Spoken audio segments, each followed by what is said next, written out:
I have a motion moved by Mark Rapke and seconded by Bev Cutting. Be it resolved that the Council of the Municipality of West Grey hereby returns to open session of Council at 7:09 p.m. Any questions on this motion? Call the question. All those in favor? Any opposed? That's carried. Whoops.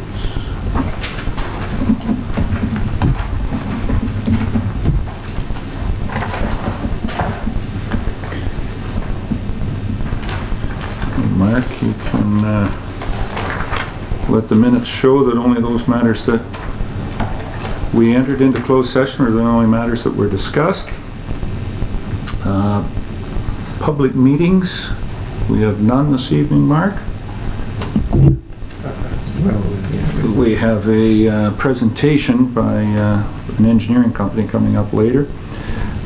Our consent agenda. I have a motion moved by John Eccles and seconded by Rob Thompson. Be it resolved that items A1 to C1 inclusive contained in Part 1 consent agenda be adopted, and further that authorization be given for the actions to be taken as may be necessary to give effect to the recommendations contained therein. Is there any questions or comments on the consent motion? Seeing none, I'll call all those in favor. Any opposed? That's carried. Yes, Mark? Go ahead. Norm Gamble just clarified during the special council meeting, he had mentioned that his honorarium or per diem would be, remuneration I should say, it should be the same as the West Grey Hanover secondary plan remuneration, and he had sort of mentioned it was, he thought $300 a day. It's actually $350 a day, so I've reflected that in the minutes. Okay, any questions with that? Or anything else? Very good. Bunch of tenders. Communications from Mayor and Council. Any of the councillors have any communications they'd like to share at this point in time?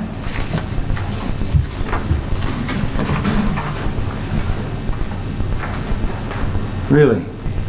3 councillors have been away to AMO for 3 days at a conference, and nobody learned anything that they want to share with us? Councillor Lawrence. Carol? Well, thank you, Mr. Mayor. As I told you, I didn't get home till 2:30 this morning. I've been busy all day, haven't had time to get my head together, but I will be reporting at Committee of the Whole, but things I learned. Very good. I would suggest you take a different means of transportation the next time so that connections are a little better for you. Councillor Eccles. John?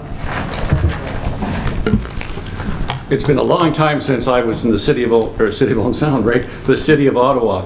I was thoroughly overwhelmed by being up there, and I hate to talk so well of another municipality because I think West Grey is the most beautiful place, but I'd encourage everyone to go to Ottawa and see what they do down there. The display at the Parliament buildings is amazing.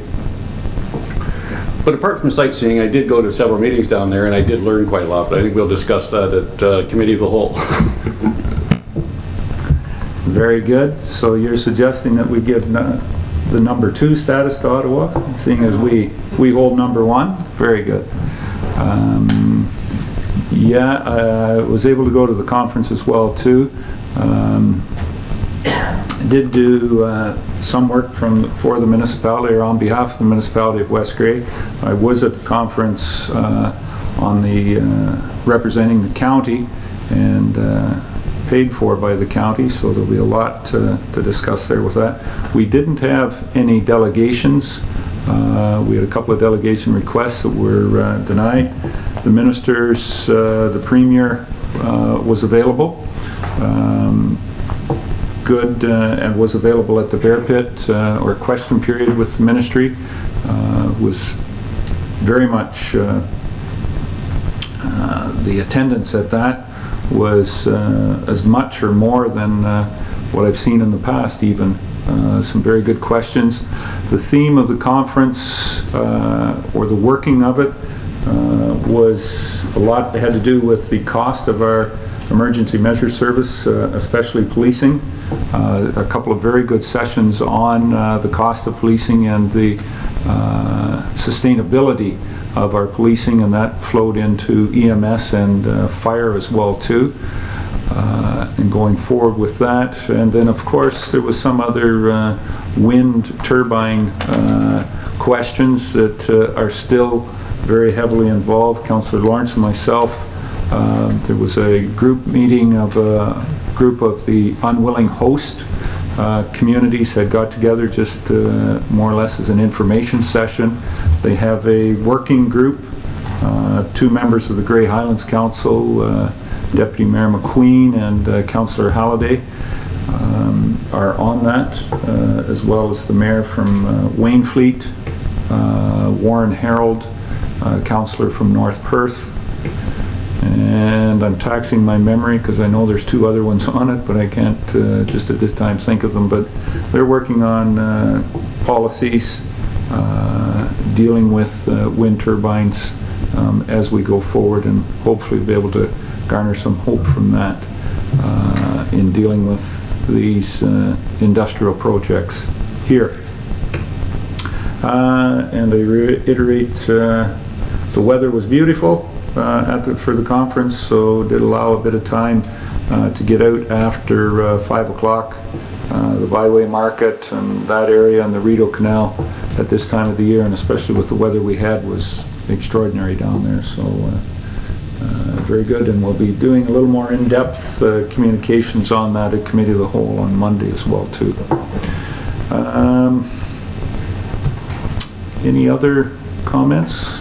Yes, Councillor Cutting. Beth? I just wanted to mention that the tennis court park has... When you turn your microphone on, we'll all hear.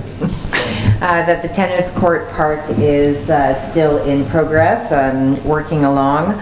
But I wanted to make a special note that the New Tribes Missions youth from Beaver Falls, Pennsylvania, fundraised in Pennsylvania for the community project. They raised $1,500. It was sent up here. Then the youth came up, and they are the ones that built the pergola and paid for it, and it is part of the sort of the exchange program that's going on with the New Tribes, from New Tribes in Pennsylvania to New Tribes here. So I'm going to be requesting on the 26th, the Committee of Whole, that a thank you letter go out, of course, to both to Pennsylvania and to New Tribes for the youth participation. It was, they did a great job, and they were just so much fun and just really enjoyed themselves. So. Very good, thank you, Bev. And yes, I've had a number of comments. That area that it's in fell into a bit of disrepair, so there's been some very positive comments on the project as it's moving forward out there. Somebody thought it was going to be a new public works building when the first timbers went up, but I assured them that no, it was going to be more of a decorative thing than anything else. So we look forward to seeing the finish of the pergola. Very good. And the stonework around it, and it'll be, from my understanding, minimum maintenance out there going forward, which is good for us. And I'd be remiss if I didn't say that coming up, we certainly have a number of fall fairs in the area. I believe the Markdale Fall Fair will be this weekend coming up, and this past weekend the Bentig Brant Hanover Agricultural Society held their fall fair in Hanover. Was able to get in and view a few things on Friday afternoon with their sheep show and llama show. So that's basically kicked off the fall fair program going forward, and look forward to the number of fall fairs. Are always spectacular throughout the region, and a good time to see a number of crafts and displays, and just a time to meet the neighbors as well too. And speaking of that, the Colleen Lotz Memorial Run, I don't think we've met since that was held not last weekend but the weekend before. Tremendous community support for that as well too. Another great day. The Ayton Fun Fest Ball Tournament was on the same day. The Rubber Ducky Race in Durham for Abbeyfield was on the same day. And Dennis Fisher, farmer down in Normanby, had his antique harvest day as well too, where he had a lot of his antique equipment out, the thrash machine and the binder and sheaves. And after the walk and after the Rubber Ducky Race and a few other things, I was a little bit tired, so I didn't get down to throw any sheaves for Dennis. I apologize to him for that. He understood. He was very good about that. Yeah, I believe it was the 10th. So, any other comments, communications? And Carol. Well, also on the 10th, I'd just like to say that the Durham girls were invited to join Preston Scout House on the field at the Preston's Tattoo, celebrating their 75th anniversary. So it was a real thrill, I might say, and an honor to be part of the massed bands on the carrying the name of West Grey. Well, thank you for that as well too, and yes, keeps us on the map out there. And I would be remiss, because I did get that day, I did get to the Wellback Wood Show on the 10th as well too. So that continuing on up at Wellback with our wood heritage, and it was tremendously well attended as well too. They had parking all over the place, and a very good day up there as well too, with all the displays. So with that, we do have our delegation here. Mr. McKnight, Harold. Mr. Eccles, if you didn't get a chance to throw any sheaves, I'd like to challenge you on Sunday to come to Crawford. The United Church is having a harvest fest on the 10th of February, and they certainly you'd be very welcome to throw some sheaves there. Same old I will see. I did look at the pitchfork when thinking about Dennis, but I didn't get it just warmed up that much. So I guess this will give me a chance to get it well oiled up and ready to go again. Okay. Thank you very much, Harold. 2 o'clock, you said? starts with a potluck dinner. Oh, and then it starts at 1:30. Ah, okay. You might have to wear green.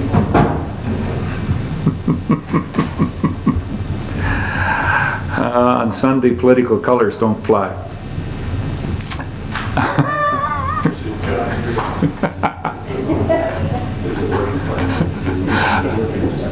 We have a report on the Schenk drain.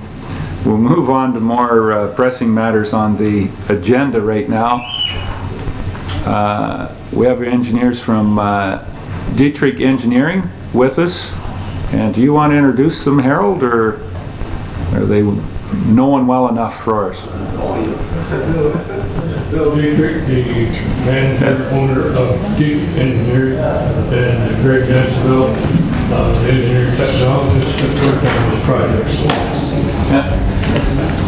And I'll say, Harold, if you stand up once more, the audience is really going to get to know your back very well, because you stood in front of the camera both times now, so.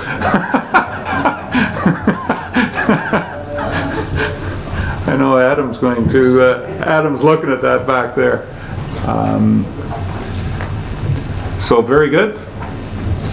Phil and Greg, I'll turn it over to you to give us a synopsis of what we need on the Schenk drain and where we're going with it. Thanks very much. The floor is yours.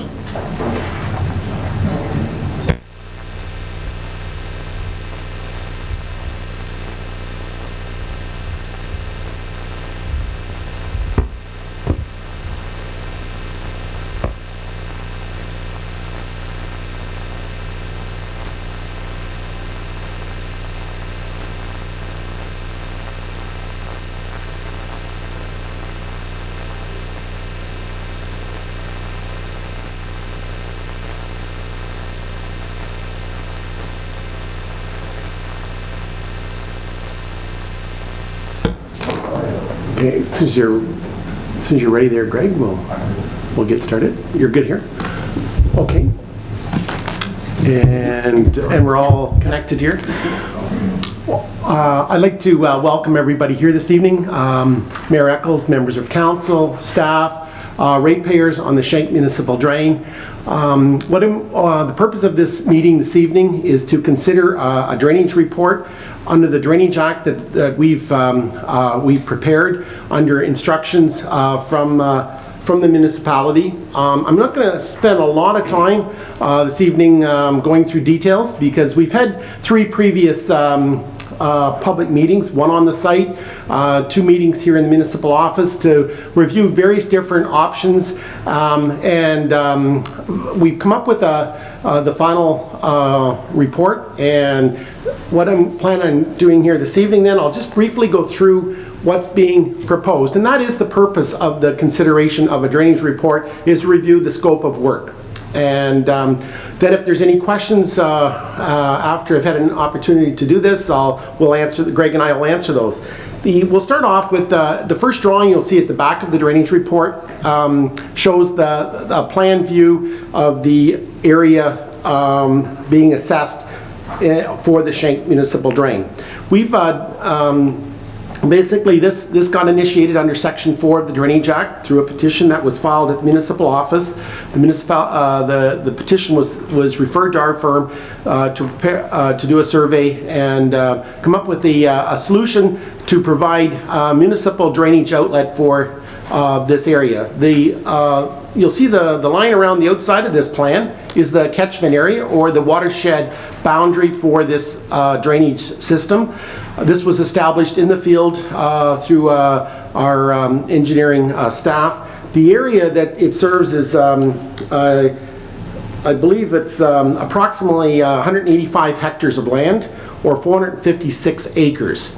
The main outlet for this drainage system is into the Beatty Saugeen River, which is located on the Duncan farm. And the Duncan property is at the lower reaches in the bush area. We're proposing as part of this project to incorporate the lower 325 meters of the existing open channel, and this will become part of the Schenk Municipal Drain. There's only approximately 150 meters of that channel that needs some work on it, and that section, it'll be actually the section through the Schenk farm that will be cleaned out as part of this project. But the drainage system right to the river will be incorporated as part of and become part of the Schenk Municipal Drain, and will provide outlet for the various tile drains that will be outletting into it. The main drain continues on upstream through the Schenk farm.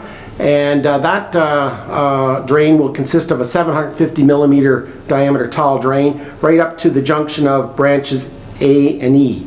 And it consists of approximately 500 meters of 750 millimeter tile and filling in an existing ditch on that property. The estimated cost for the work on the main drain portion of this project, and this includes the construction costs, allowances that'll be paid to the landowners under the Drainage Act for right-of-way and damages to lands and crops, as well as administration costs. We've estimated this part of the project at $120,800. This is the main outlet for the whole drainage system. There's 5 other tile drain, or 5 branches. They're all tile drains that will be constructed as part of this report as well. The first one is branch A. It outlets right at the upper end of the main drain and continues on over to the southerly side of Concession 16 Road. The branch A there, it'll consist of a 450 millimeter tile at the upper end of the drain and 600 millimeter tile where it outlets into the main. It also includes filling in approximately 245 meters of open ditch. And we've estimated the cost for the construction of branch A at $69,500. The next branch that will be constructed is branch B, and it consists of there's actually 3 branches that will be constructed on the Schenk farm, with the upper end, or the upper end of all three of these drains over on the westerly side of the Grey County Road number 3. These drains provide drainage for the county road. Also provides municipal outlet for the Becker farm on the westerly side of the road.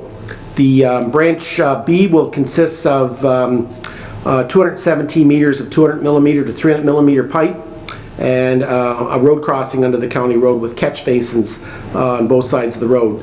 It's estimated to cost $24,700. The other two branches that go over to the county road are branches C and D. Branch C is estimated at $32,000. It'll be a 350 millimeter tile, and branch D is estimated at $31,900, and it consists of 200 millimeter to 300 millimeter tile. That takes us and provides drainage for the westerly part of the watershed. The rest of the lands to the east and to the south of this drainage basin drain through which is shown on the plan there as branch E, and branch E is a tile drain as well, and it consists of the installation of 680 meters of 450 millimeter tile on the at the upper end of the drain, and a 600 millimeter tile downstream of concession 16 road. We've estimated that at $79,900 for the total estimated cost for branch E. So just to summarize things again, we've all these parts are become part of the drainage system. You'll see in our report there's a breakdown of all the materials required to construct this drain, as well as there's schedules of assessment which indicate to the landowners what their estimated costs will be for this project. The costs are summarized on the yellow page in the drainage report, which is on page 20. And on that page there, you'll see we've listed all the landowners that are within the watershed. The approximate area is indicated on each one of the schedules that will be assessed. And then there's a breakdown of what they assess, or the share of the cost is for each part of the project. The costs are summarized, and over on the right hand side you'll see we're at net assessment. We've calculated what the net estimated cost will be to each landowner after the 1/3 ADIP grant has been applied for and the allowances have been deducted. So that's a very brief outline of what's being proposed here. So at this point in time, maybe I'll turn the meeting over to any members of council or any landowners present if they have any questions regarding the work that's being proposed here. Council have any questions? I believe that West Gray's portion for our Director of Finance is about $35,000, give or take a few dollars there. We're a little under $35,000. So that's about 0.5% onto our budget. So you can put that into the 2014 budget. Yeah, these municipal drain projects, can be spread over 1 or 2 years, and they can be budgeted for the following year. In fact, most drains that are being constructed or tendered this time of the year, until the final costs don't get added up or completed until usually into the following year in any event. So we're probably looking at there'll be no assessment of costs on this project, even if it does get constructed till 2014. Is there any other questions on it? Councillor Marshall, Don? Yep. Could you tell me where this water would be going if it wasn't going into the drains? If it wasn't going into the drains, this water still eventually gets to the same outlet where we're outletting this municipal drain into, which is the river. So, but it eventually goes overland. This also will provide a subsurface drainage outlet for all the area that has been tiled, and also future tile drainage for this area. It gives everyone a legal outlet to outlet their tile drainage systems into. So it basically it provides two purposes. One is to control the surface water off the lands, and gradually release it into the river, as well as provide an outlet, a legal outlet for any subsurface drainage systems. So yeah, eventually everything gets to the same outlet. So what replenishes our wells? Which water replenishes our wells? Okay, this is to control surface drainage off the land to grow, as you know, to improve crop production and prevent soil erosion. It's not there, not the intent isn't, and these drainage systems are installed at a depth to provide for better control of the surface water off the land. So the water still lands on the lands, it goes through the tile drainage systems, and outlets through the municipal system at a reduced rate. So all the water eventually gets to the same location. It just slows it down. I understand that part of it. I just wonder what replenishes our wells. If the water, what I'm seeing is the water land on top of the ground. The water seeps down through the ground to our well system, and then we bring it up out of the ground, filtered through our ground. And if we tile drain all this water off the top of the ground, what is going to replenish our wells? I'm not so sure all the water is being it's the water that's coming off the surface here is all going into the ground in any event. A lot of it's running off if it isn't controlled, so it's not getting into the ground water system. But I don't have an answer for that question, not maybe what you're looking for.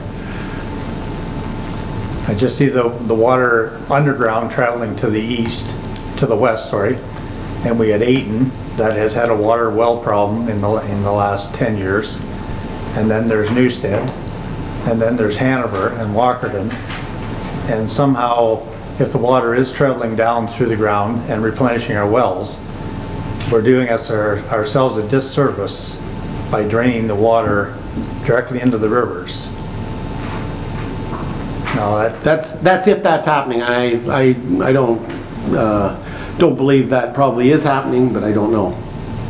The water to the wells has to be coming from somewhere. Mm-hmm. So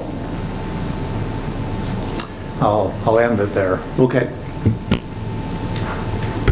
I guess one thing you could say is if we get it to the river quicker, it'll get to Lake Huron quicker, and it'll be able to raise those water levels in Lake Huron, Don. Solve a problem over there. I understand some of your concerns there, but I'm going to leave it to the experts to say that this is more of a surface water and not a filtered water problem. John, Deputy Mayor Bell. I'm just going to ask one question, then Mr. Becker has a question. I think his question might be more important than mine, but I'm going to ask: is there how many acres of tile is there in ground right now in this area? Just out of curiosity. Gary might know. Not very much. Oh.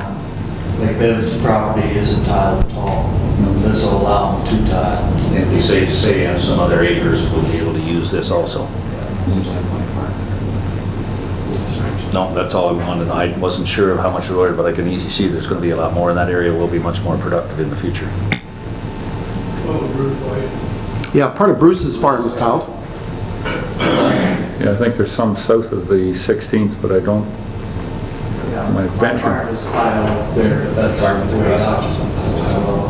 Where the cross-hatching is there is where Bruce is. Okay. Yeah. Gary. Thanks, Gary Becker is some Yeah, too. some of mine is too. The majority isn't tiled now. Okay. Okay. Any other questions or comments on?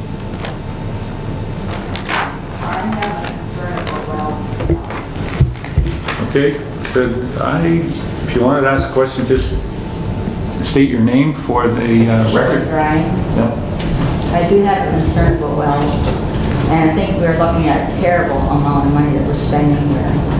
And we also got to reserve some of our marshlands for the birds. I'm very much for that. And I look at his crops, and he's had a great crop last year and a great crop this year. There isn't a whole lot wrong with it. And it's a terrible amount of money you're spending for this, what you're trying to do.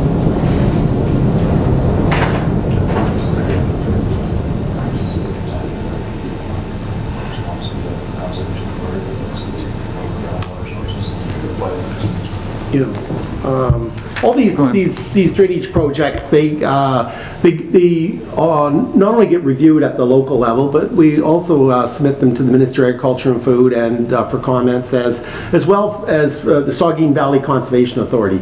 And the only comments we've had back from the Saugeen is that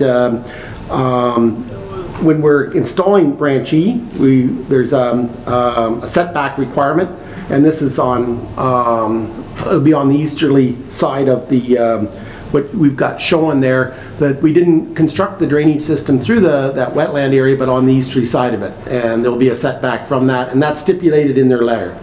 And then a timing restriction too, I believe, Greg, wasn't there, on they don't want any in-stream water work done from September the 15th through till, I think, next June. So they don't want you constructing or reconstructing waterways or cleaning them out after that point in time. We can put in the tile draining system, but we can't.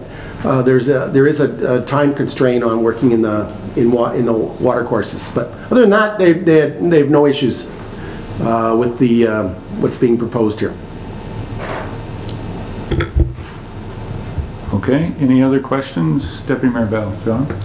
Thank you, Mr. Mayor. This question to Harold. Harold, what is the legal representation of people or of dollars that needs to be met, and has that been met for this project? So there's a percentage attached to. There's a percentage attached to how many people is it? Go in the landowners or the dollar amount being spent as to what? Yes. Cost benefit and what needs to be attained from. Obviously, I'm going to go out on a limb here and say maybe not every landowner might be in favor of this.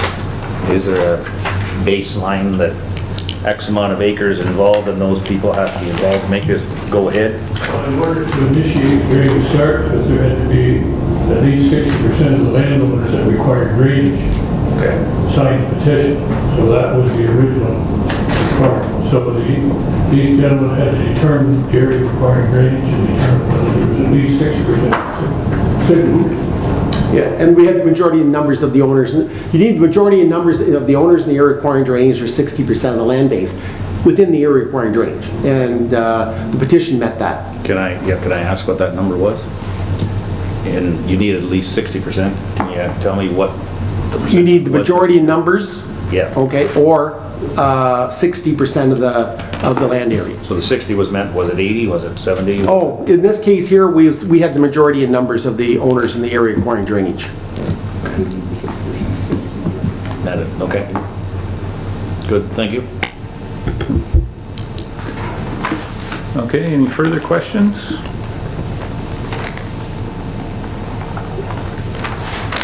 Harold, this going out, as we said, will go out as a tender or an RFP for work to be done in 2014. Obviously, we're... Yes, this project will go out for tender, and typically we'll prepare the contract documents, and they'll be delivered here to the municipal office, and it'll go out for public tender. And there'll be various contractors that'll be invited to tender on it that are in this line of work. So we've kind of pre-qualified then, is that what you're saying? Yeah, they're all, we'll provide the municipality with a list of municipal drainage contractors that are pre-qualified. And that you're looking at the tender bill possibly this fall? That's something you could, we'll have further discussion with staff to see when you want to call for tenders on this project. Whether we call for tenders this fall or next spring, that's something we'll have to have some discussion to see when. There has to be an allowance of time for quarter revision where people can contest their assessment. So that would be happening in the fall and then probably tender through the winter. I'd like to see it get tender through the winter so we get on the list of those people that do the work. Right now, everybody's booked up, even in the next year or something.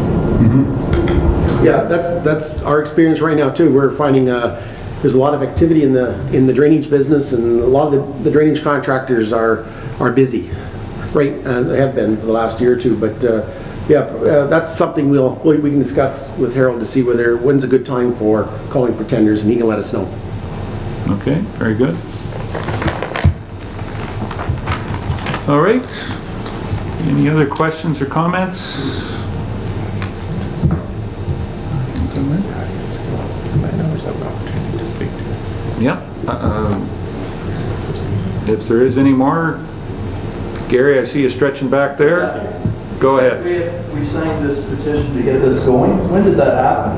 Because I don't think I ever did. When did the petition, well, I don't know, it was a while ago.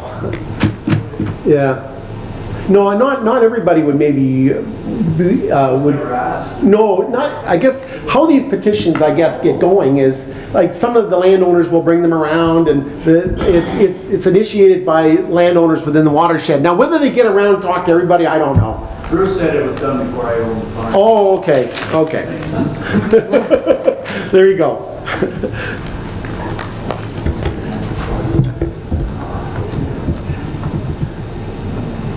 Okay, any other questions? I realize that the Go ahead. municipality of West Gray is going to cost close to 35,000, but the Gray County is close to 56.5, so the roads are carrying a fair bit of load here. I'm not trying to defend them, I'm just stating the fact. And it is something we, you know, when you're driving down a road, you don't maybe sometimes recognize just how much area is in that road allowance, and that's taken into account here, and you know, the collection of water that comes off of there and where it's going, and with our good working relationship with the county, and the county has a public works building there as well too. I don't know whether that factored into it at all, but maybe we can see if the county wants to pick up a little bit more in this road rationalization. We can give them 16, concession 16, and they can pick up the 35,000 from us as well too. Wouldn't mind the residents of Meaford and Georgian Bluffs picking up a bit of drainage here in West Gray. I'd just like to briefly explain why the road is assessed at a higher cost per acre. They're assessed at 3 or 4 or sometimes 5 times the rate of agricultural land because the rate water runs off. So, Yep. that's part of the reason. There's under this project too, you'll see there's 1, 2, 3, 5 road crossings involved, and under the Drainage Act, the engineer is required to assess all increased costs under section 26 of the Act to the road authority. So whatever extra costs there are in getting that pipe, in the case under the county road, we're jacking and boring steel casings. We don't disrupt the asphalt surface of the road. There's extra costs in doing that. So those costs are accessible to the road authority. Also, it provides a legal outlet for all your roadside ditches too, so you just can't artificially drain them by digging ditches and dumping them onto the surface of other property owners. And Harold's absolutely right. The runoff rate, I think, is 5 times, isn't it, Greg, that we use for paved roads? For paved is 4 times, gravel is 3. 4 and 3. Yeah. Yep. We try to keep as less penetration into those paved roads, but some of the paved roads there is some penetration of water through them with the cracks and whatnot. We try to keep it that way, even micro-surfacing them, so we don't have that problem. Any other questions, Don? Go ahead. So anybody that's in the catchment area has to pay for a portion of this project? Yeah, municipal drains are accessible only to the roads and the lands within the catchment area. That's absolutely right. Outside that area, you're not. It's a user pay system. So if you've got land within the watershed, you are accessible for it. If you don't, you're not accessible. It's that simple. And a residential lot up to a 25-acre parcel, if you weren't on board with this project, you're still paying? Absolutely. If you've got land in the watershed.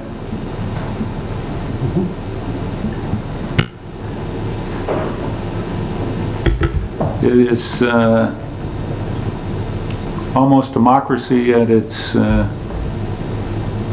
ultimate best, I guess. There's a majority landowners or majority of owners that wanted to go through. It's been a system that's been in place, the Drainage Act, since 19 Before I started practicing drainage, it's been around for quite a while. Maybe 100 before- years. I was gonna maybe, say- I don't know. I was I've going to been say around for before quite a you were while. born. Okay, Bill? Okay. Drainage Act is in a different form, has been in place before Confederation. Yeah, to drain some. Yeah, It's been around quite a It's been while.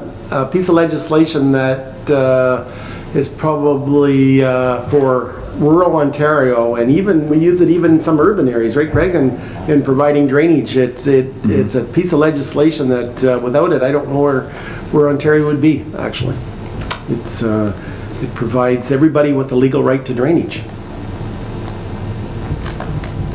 Okay. Any other comments on us here? Mark? What do you got? Bill, you mentioned the quarter revision at the last municipal drain we had. There were 3 members of council appointed to the quarter revision, being councillors Mollison, Plume, and then Deputy Mayor Sullivan. Council, I guess, would have to do a similar resolution appointing members of council, and perhaps, Bill, you can explain a little bit further about the quarter revision process. And we had tentatively spoken about a September 30th, 1 p.m. date, which would be right at committee of the whole, but no, I'm not sure now if council, I don't know if it'd be any longer than a half hour or an hour, Bill. But If there isn't any appeals, it could be right. pretty short. It depends on how many appeals the court would have to deal with, but if there isn't any appeals, obviously, but I would set aside probably half an hour for a quarter revision. So I just thought perhaps with all of council being here, that may be an appropriate time for the quarter revision to be held during that small part of, maybe just prior to committee of the whole. Yeah, so the procedures from here then this evening is if this report is adopted by council, there'll be a provisional bylaw passed this evening, and that bylaw will be given first and second reading. The bylaw then will be circulated to all the landowners on the drain, along with the notice for the quarter revision. And the quarter revision is a body made up of 3 members, and they'll deal with appeals on assessment of costs only. So if you feel your assessment is too high or too low, you can put in an appeal, but you must also state, how much and who should be paying your assessment, and what, because the court then has the final decision. If there isn't any appeals, then the bylaw will be given third reading, and eventually, once the bylaw is passed, the project can go to construction. So those are some of the steps. And tentatively, we had talked, Mark, about a date of September the 30th. If that works for us. If not, another date could be selected as well. It's entirely up to whatever works for those members of council. And yes, seeing as all members are going to be here that on the 30th, hopefully I won't have any delays at the airport. I'll be able to get back I'm supposed to come back on the 29th from a holiday. But the 30th I think would work well for that. And in saying that, the bylaw is on the agenda for this evening for first and second reading. Certainly not third reading, but first and second to get the process underway. One other thing, as note, Councillor Mollison is not here. He's suffering from some health problems and is hospitalized tonight. But and the other 2 members that were on previously, when the last drain was in place, are no longer on council. So either tonight or at our next council meeting, I would suggest, Mark, that we appoint those. Is that in order? Today would be in order. Tonight? Okay. All right, well, we'll put that, I don't think we need to do it right at the present moment, but we'll bring it up under other business and or a direct motion. It'll give some people time to wiggle and either put their hand up or be voluntold here. Any other questions or comments from council or from the audience on this of understanding?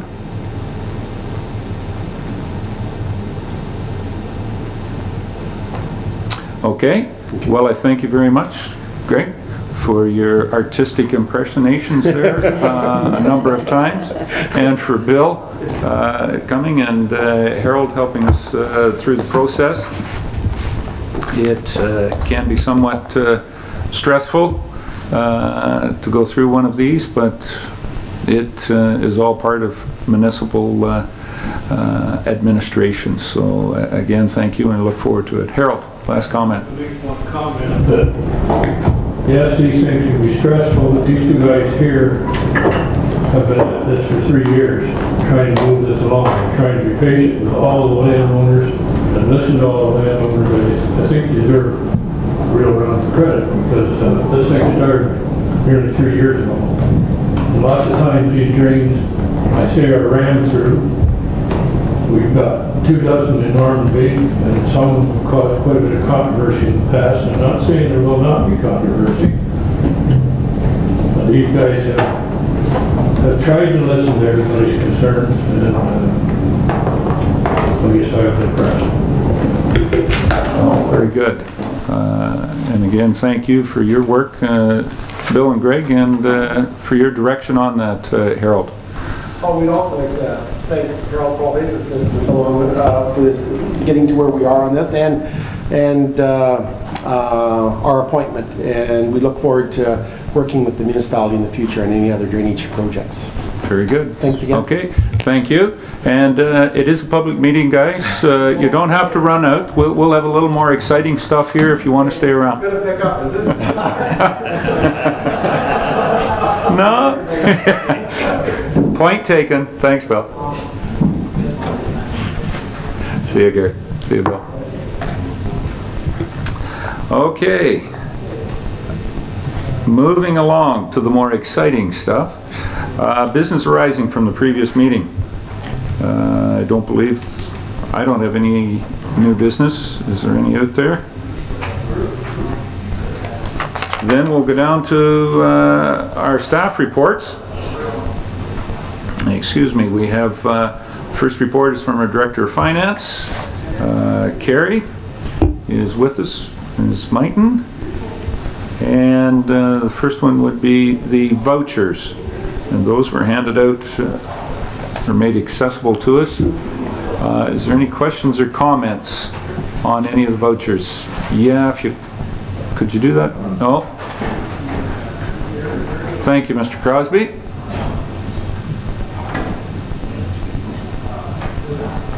It's going to be a doorman. Questions? Deputy Mayor Bell. Thank you, Mr. Mayor. Carrie, you may know a little about this, you may not. Looks like you're pinch hitting for the rest of the staff here today, recognizing holidays and things like that. On page 4 from Ken John's Power Line Construction, there was a bunch of tree removals took place from June the 12th to July the 25th. Just wondering, were they all over the place, or could you pinpoint them? Like, were they nuisance trees, or was it at a one stretch of road, or?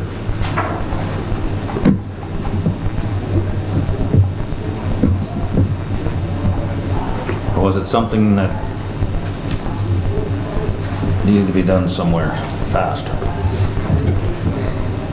I'm thinking was that tree removal or was that roadside pressure? Oh, sorry, tree removal. But Ken John, there's there.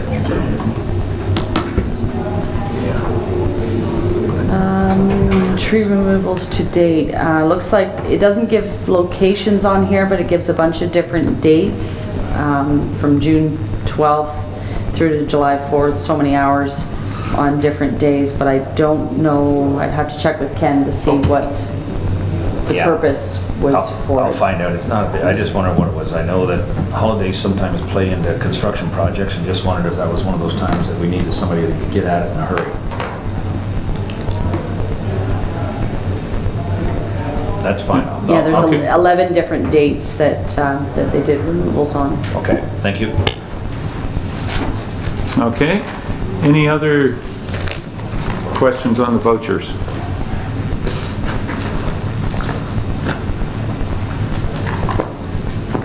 Okay. Seeing none then, I do have a motion moved by Mark Rapke and seconded by Bev Cuddy Be it resolved that the Director of Finance Treasurer be authorized to pay the accounts presented as voucher number 15, 2013 of the Municipality of West Grey in the amount of $369,810.04. Is there any questions or comments on the motion? Call the question. All those in favor? Any opposed? That is carried.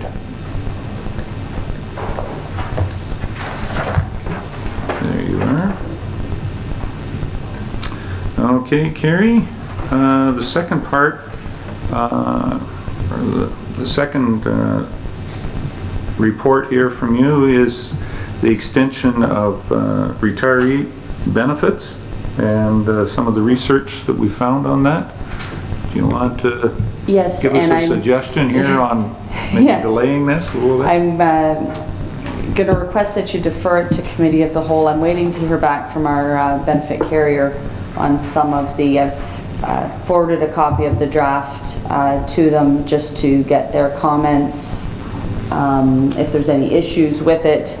So I'm waiting to hear back from them, but they didn't get back to me before tonight's meeting. So if I'm hoping to have it, hear back from them by Monday so we can further revise it. I have gotten a few comments verbally from them, but he was going to follow up in writing. So it'll need revised a bit further. So just. Councillor Thompson. Rob? Yeah, just one point. I don't know if it matters or not, Kerry. I'm just wondering in here if we shouldn't have in the brackets excluding police, because it is in their contract already that not to include police. Thanks.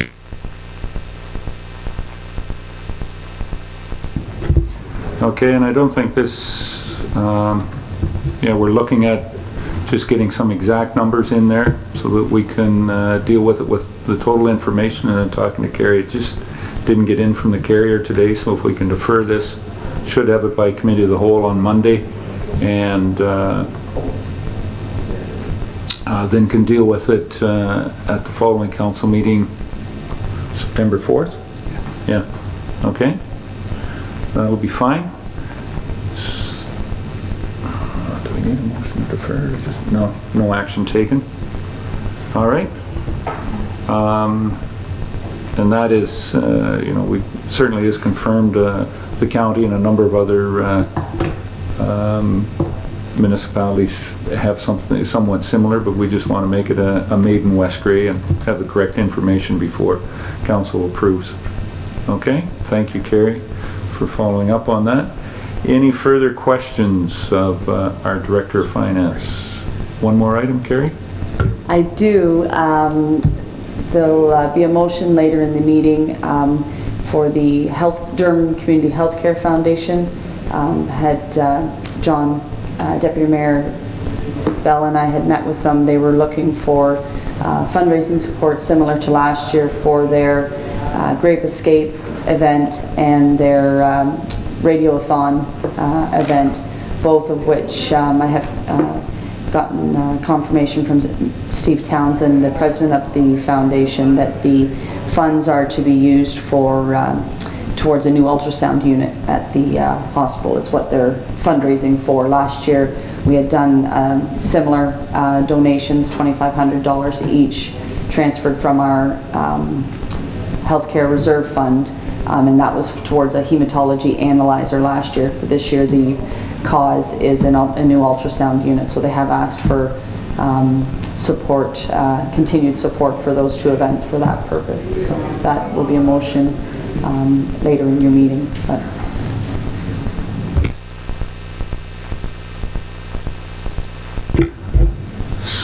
so that'll be a direct motion. Any questions at this time on that, or? Well, we still have Carrie here. Do you have a ball game tonight or not? yeah. Yeah. It's done. Well, the ball game. Is it really that was the reason you went, or it's more the socialization from the ball game? That won't be done until further in the evening.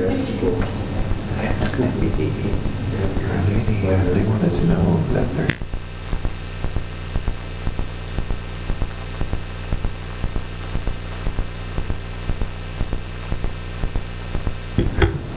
If there's any issues with it. So are there any issues or thoughts? Can we bring that forward? It was something that we did last year and it's kind of worked in. I think the funding was in the budget. They were looking forward to doing some of that printing on their advertising. Was it by 8 or 8:30 tonight they wanted to know? Because it was very time sensitive, so I'm looking if there's any negativity towards it. Carrie could maybe go and on her way around at the Ball Diamond give them a call.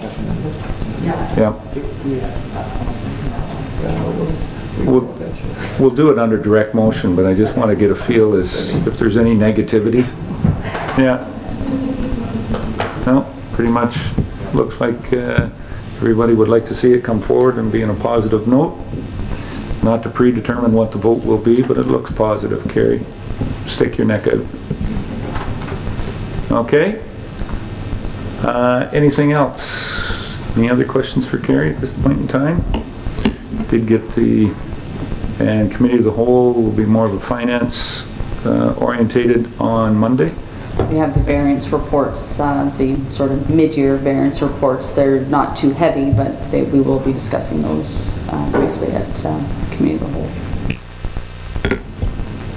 Okay. All right. Okay. Thank you very much, Carrie. Clerk's report. Mark. First one is on a D4 study for the landfills, Gamsby and Manor. So what have we got? Yeah, so the D4 study was completed by Gamsby and Manor at the direction of council. The purpose of this D4 study was an attempt to reduce the 500-meter buffer area from known or abandoned landfill sites, in more particular the Durham landfill site in this case. The results of the study have reduced the buffer area from 500 meters to 100 meters for landfill gas.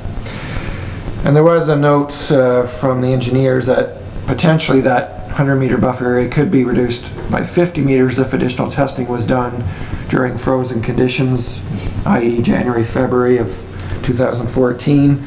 There would be a cost of $1,300 to $1,600 for that. The 100-meter buffer, if it goes to the east of the landfill site, impacts only really two properties, about half of the westerly portions of two properties.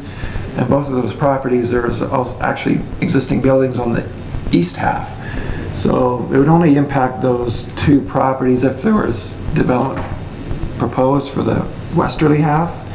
And I'm not even sure if there is actually, there might be servicing available there, but obviously there'll be some work done. So I'm just questioning if it'd be worth it at this time to request or require the extra monitoring at that cost, or whether the 100-meter buffer would suffice at this point. But it's really a council's direction. So Mark's looking for some thoughts. Mr. Rapke. Mark?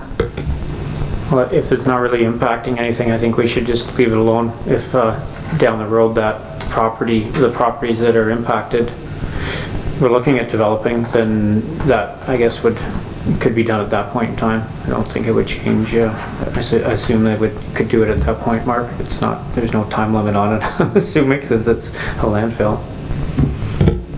I think that would be correct. Deputy Mayor Bell. John? So just to clarify, there is no chance of a severance, say, taking place here, or anything that could be developed, recognizing the increased assessment would be beneficial, and that $1,300 to $1,500 could soon be eaten up in terms of profit. So if you reduce another 50 meters, that's, what's that, 175 feet, 150, 60 feet. And I'm not sure of the servicing. I wasn't able to check with the Director of Infrastructure, but if there's servicing to that, right to the landfill site, any development would require full services, so that would be possibly an issue anyways. And there might be some possibilities of creating a lot, perhaps, or two at the most. This is always something that could be done, but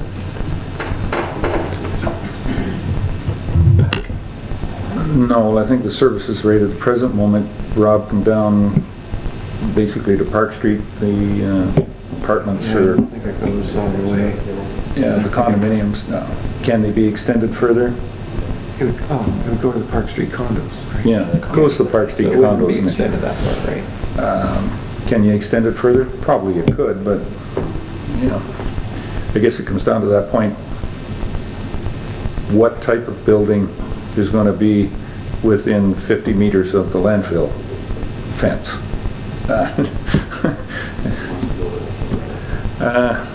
Yeah, you know, when the landfill is closed up, and I think you're right, Mark, that's when I would, you know, you're looking at it when the landfill becomes, you know, closed, then, you know, you might be looking at that type of development then down there. But that's, what did we see, the last was, from that report, was 12 years, 10 years for the Durham landfill of active life site? 5? Yeah. But then again, it's been 5 for the last 5 years too. So we've got a great recycling program. Yeah, you know, so it's still another 5 years, and then it would be another 5 years before you would get it, the full closure and whatnot. So, you know, even if it was, you were looking at it 5 to 10 years down the road, and for that cost and the problem, then maybe let it go at this point in time. Bev? My only concern with that is that the powers that be change their minds on a yearly basis as to how these buffer zones and how much has to be a buffer zone, et cetera, et cetera. We've seen that through the last 10, 15 years that these rules and regulations get changed. If the rules and regulations down the road get changed, we may never have the opportunity to get it reduced to a 50. And for $1,300, I don't know whether we should be going, oh, you can do it later, because sometimes that just doesn't work. Yep, good enough point. So what do you think? Could we...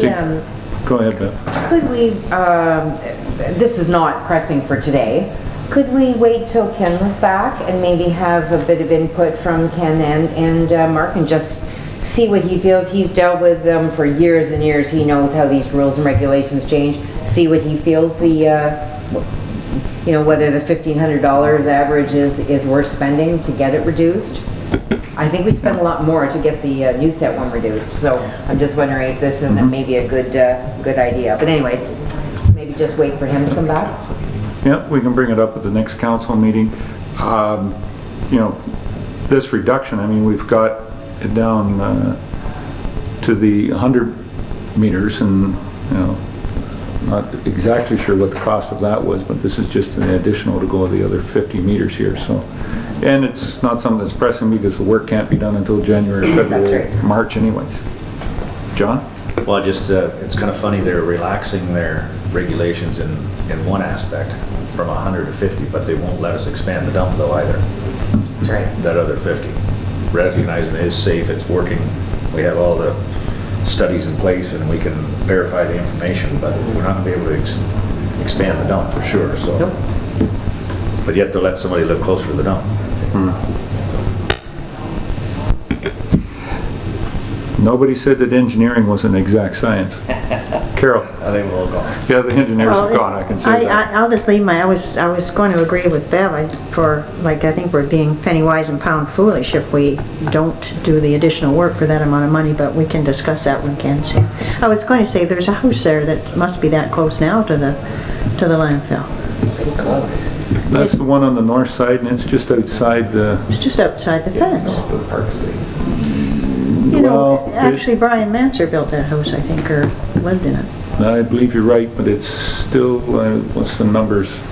It's deceiving how, yeah, you think it's right beside, but it's outside the, I know it's outside the 100 meters. And I Anyways. never heard that there's any problems, so. You're very little from that house, yeah. There's a few other people complain about the landfill, but not the person that lives closest to it. Mark? I guess just one last comment is, the last time we did the official plan, there's a ton of residential property zoning in Durham. I don't know why we're trying to squeeze 2 more lots in beside the dump. But that's The cost is irrelevant. I don't care if it's $1. I don't see why we're trying to squeeze people in right as close as we can to a landfill. That's all. I wasn't really thinking about lots. I was thinking about the buffer zone. Oh. I don't care about the lots. So then I don't quite understand. Why do you want to reduce Well, it? because I don't know, it's just we've tried to reduce buffer zones in a number of other areas. It seems to be sort of a good practice to have the least amount of buffer zone that you have to monitor, et cetera, that. Well, you're thinking for monitoring. I thought you were Well, talking there's about a number, developing. no, I'm not talking, I mean, if that happens, that happens. That's not us. If somebody wants to develop a property there, then that's their prerogative, but I'm thinking more in terms of just getting it to the least amount of buffer zone possible. Okay. John? Councillor Eccles? Is there any way we could put the cost of this study onto someone who would be interested in severing the lots? If that ever came up in the future? Mark? Yeah, if a landowner was wanting to sever a property and they were within the present buffer area, they would have to do an environmental study, D4 study, to determine if they could reduce that setback to facilitate their severance proposal.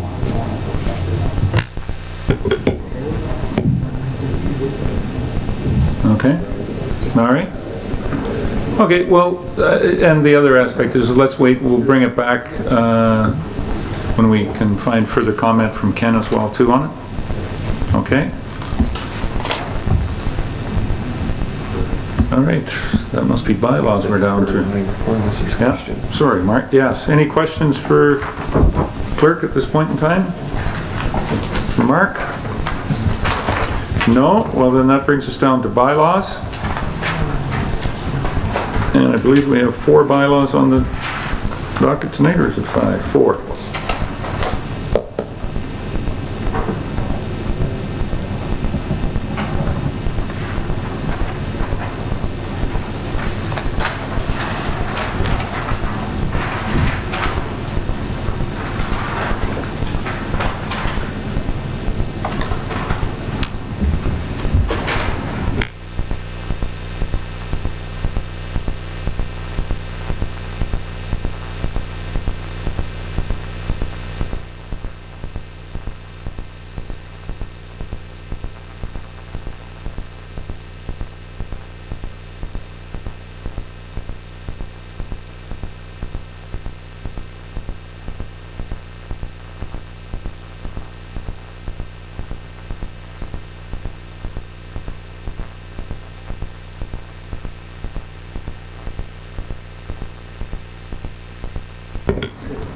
Okay, well, we won't worry about our first bylaw is bylaw number 67. This is the bylaw dealing with the Schenk municipal drain. And it'll be for first and second reading. I have a motion moved by Rob Thompson and seconded by John A. Bell. Be it resolved that bylaw number 67, 2013, being a bylaw to provide for drainage works and borrowing on the credit of the municipality to complete the drainage works, Schenk Municipal Drain 2013, be now read a first and second time only. Any questions on this? Seeing no questions, if they were all asked when the engineers were here giving their report, I'll call the question. All those in favor? Any opposed? I'll declare that carried. Okay, and we'll see this come back for third reading at another meeting. The next bylaw, number 68, is dealing with rezoning of lands, and this has been recommended by the Planning Committee.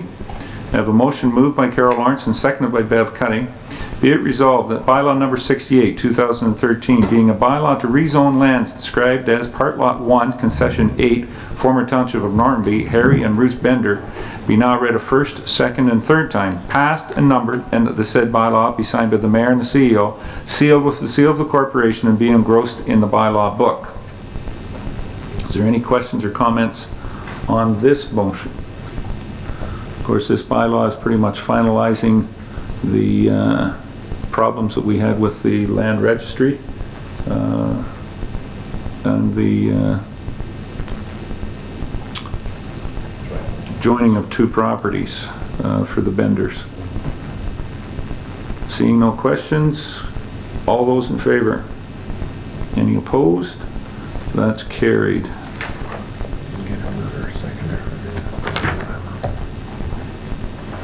Okay.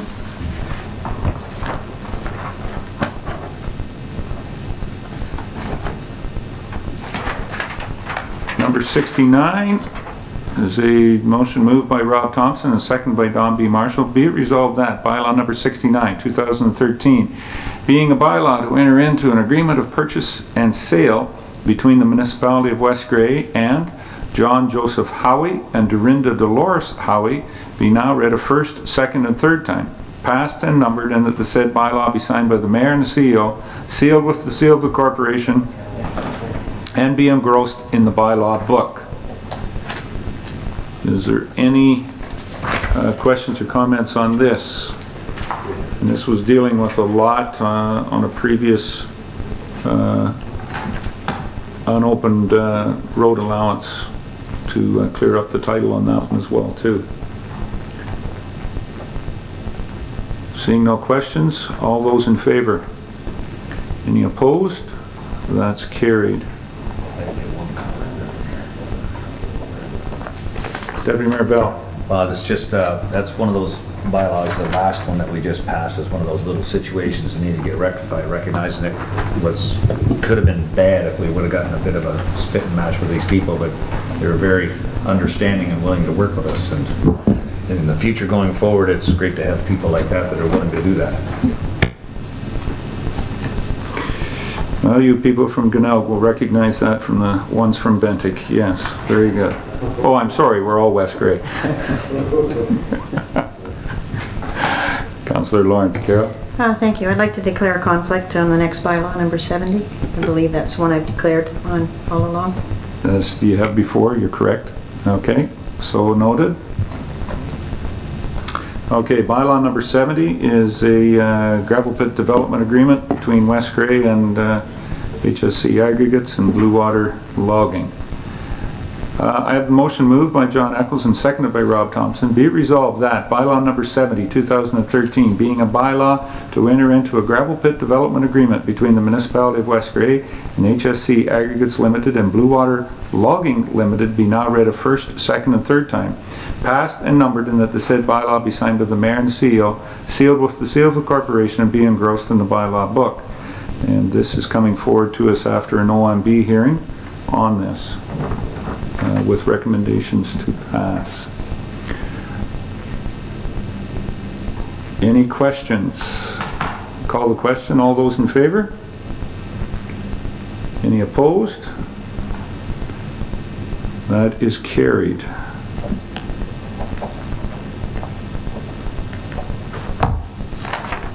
Okay.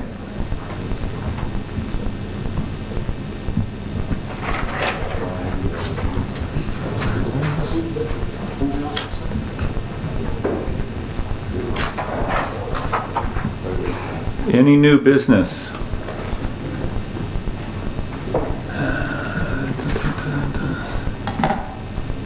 No, I don't think so. I don't have any. Addendums? Notice of motion or direct motion? We have one notice of motion from our Director of Finance, the one to bring it forward.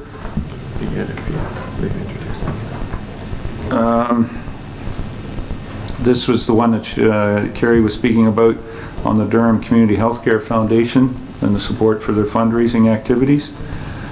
I need a 2/3 majority to introduce the motion. So to introduce, all those in favor of introducing the motion? Any opposed? Do have the 2/3 majority. Which way do you want this one to go? Try it down that way. They didn't sign it last time.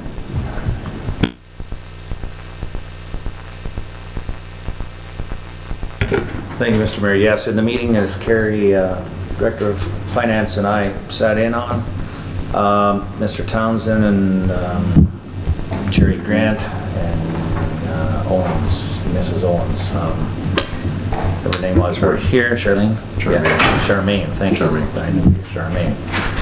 Very grateful for the support from West Gray. This event is one of their main fundraisers.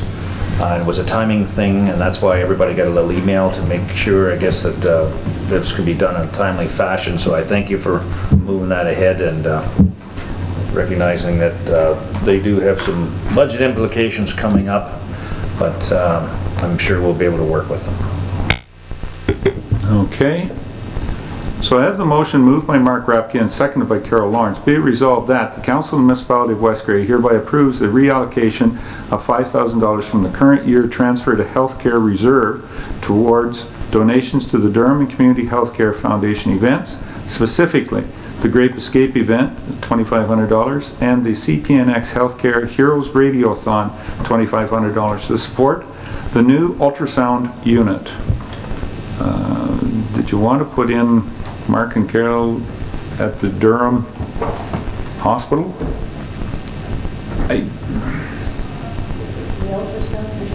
Yeah, just in brackets at the Durham Hospital. If you wouldn't mind just...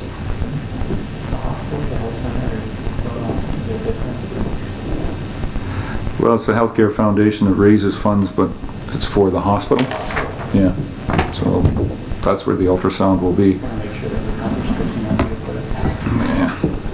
Well, I'm hoping that the Grey Bruce Health, it doesn't end up in Kincardine. That's why I want to put in the Durham Hospital here, because it is in the Grey Bruce, South Grey Bruce Hospital Foundation. So the Durham Hospital. Okay, any other questions or any questions on the motion? John, Councillor Eccles. I had a chat with Carrie over this, and I think maybe that they should be reminded that we do have budget deliberations, and maybe they should ask to be the week before. Maybe they should have a reminder that we get this request in a more timely fashion than what it showed up this year.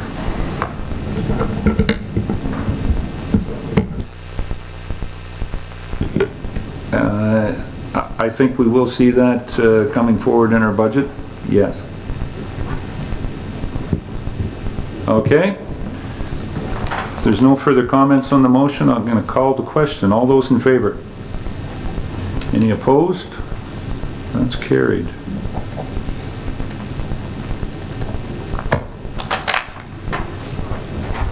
Closed session. That's it for notice of motions. Mark, closed session.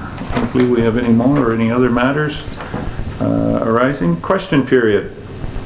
Always is a chance for anyone in the audience to propose a question on items that were on the agenda.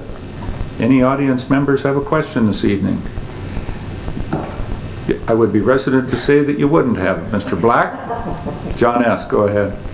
I don't have any questions really, but I just wanted to say in a council meeting, and Rita was coming out to visit her sister, and I realized I hadn't been to a council for some time, so I thought I'd like to sit in, and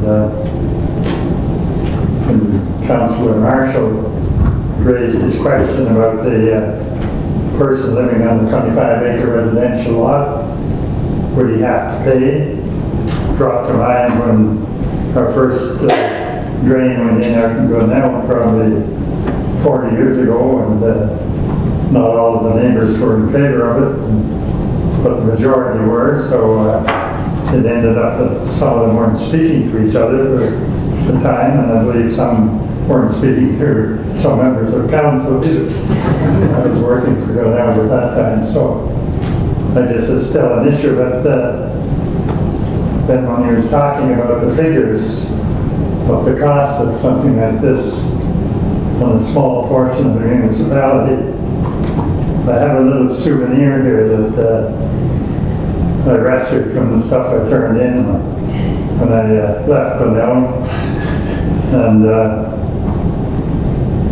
we heard a lot of talk when computers were coming into play 30 and 40 years ago that we were going to save a lot of paper, but this is a a copy of the treasurer's statement of the receipts and expenditures for Glenelg Township in 1888, which is 125 years ago. And it lists all the receipts and expenditures, assets and liabilities on 9 pages. They never set a budget in those days, and they were still doing that when I started in 1960. They just kept an eye on how it compared with the year before. They'd set their tax rate in November, collect the taxes by the middle of December. The total tax roll for the township that year was $18,179, which included the county levy and the school levy. The county rate was $2,961. The school rate was $2,187. There were no grants from the province at that time, and there were no pensions or nursing homes, but there are not several, but a number of people in here who received charity from the township in the amount of $4 a month, and they're named here. There were about 6 bridges, I think, that it says they were fixed, and one of them was, for an example, the bridge up at our church at St. John's. Was fixed by a David Black. I don't know what he did, but his bill was $16.50. Their lawyer that year was G.H. McCall in Markdale. He's in here 3 times for legal advice. Once it was $2.50. Another time we got legal advice for 50 cents from a lawyer. So things have changed. But I'm not sure about the 1880s, but I know in the 1870s there were more people living in Glenelg than there are today.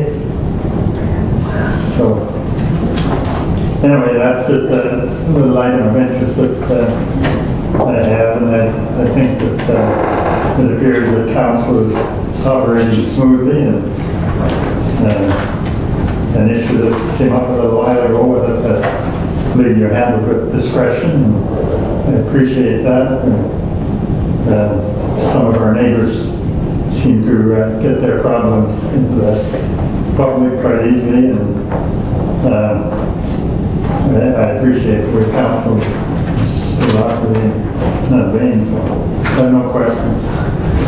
Well, thank you very much, John S. It's good to see your face back in the council chambers, even if it is out in the audience. Always a pleasure, and your ability to not only add up numbers but to recall numbers never ceases to amaze me, that you can go back to 1880s. I couldn't even do that in history classes, so very good, and I thank you, and you're quite welcome here at any time, as you know. No, I never said. Any other questions? Council? Very good then. Municipal Act notices, I do not believe there are any. For quarter revision, maybe we'll bring that back to council, I guess, quarter revision. Oh, yeah, I guess that would be one, I'm sorry. We'll bring that back to council for that quarter revision that Mr. Dietrich was speaking about. I have a couple of individuals that are kind of saying that they would volunteer, so we'll have a discussion on that on Monday at Committee of the Whole to bring back appointments to that Committee of Revision for the following council meeting. So put that in there as notice. Mark? No other Municipal Act notices? Then I'll ask Mr. Rapke. Motion standing in for Councillor Mollison to adjourn. Thank you very much, Mark. We'll stand adjourned until the next committee meeting.